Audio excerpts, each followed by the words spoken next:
Kailangan mo ng pera. Ako po may tuturo sa inyo ng mabilisang pera mga bossing. Pero kapag ginawa niyo po ito, kailangan may positibo kang pananaw sa buhay, naniniwala ka na magkakapera ka kaagad. Huwag mong kukontrahin. Baka ikaw mismo ang kumontra mga bossing ko ha. Dapat huwag mong kukontrahin at maniwala ka, positive lamang, magkakapera ka mga bossing agad-agad.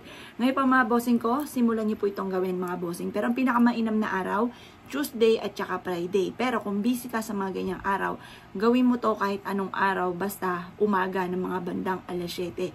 At makapag-focus ka ng pag-wish po mga bossing. Kailangan lamang natin mga bossing ko ng asukal, ganun din ang dahon ng laurel.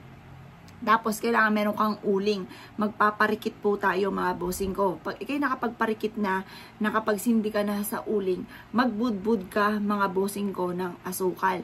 Tapos, sasabayan nyo, pwede nyong ibulong sa dahon ng laurel mga bossing ko.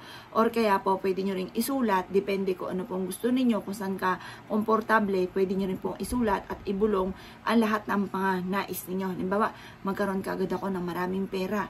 Or kaya po, magkaroon ako ng malaking benta araw-araw. Manalo ko ng jackpot, ganun mga bossing. Kailangan, lagi mong sasabihin yung mga magagandang salitain.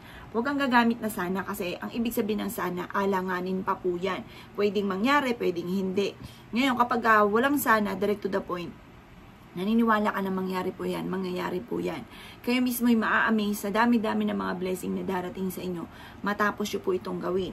Ngayon pa mga bossing ko, gawin nyo po ito ng mga bandang alas 7 ng umaga.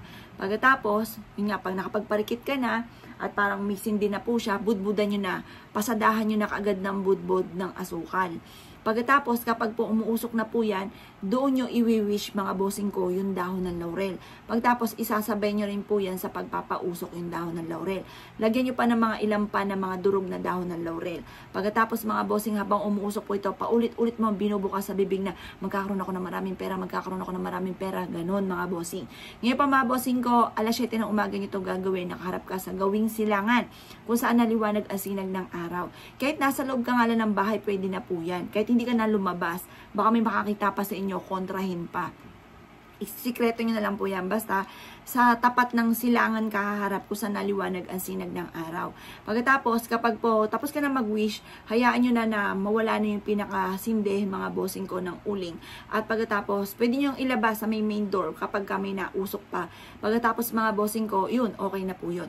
Huwag nyo muna itong ipagsasabi kahit kanino. Kasi once may nakakaalam, may mga kumukontra. Para walang kumontra mga bossing ko, gawin nyo po ito ng pasikreto lamang nang walang nakakaalam. Ngayon pa mga bossing, laging positive, lagi nyo sasabihin, magkakaroon ako ng maraming pera.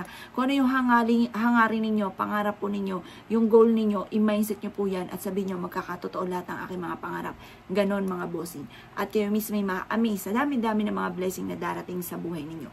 Kaya kung ikinaniwala at nais nyo po itong gawin, huwag ka na magpatumpik-tumpik pa. Subukan nyo po ito. Proven po ito na napakaswerte. Kaya kung ikinaniwala at nais nyo po itong gawin, asya mga boss, good luck po sa inyo po lahat.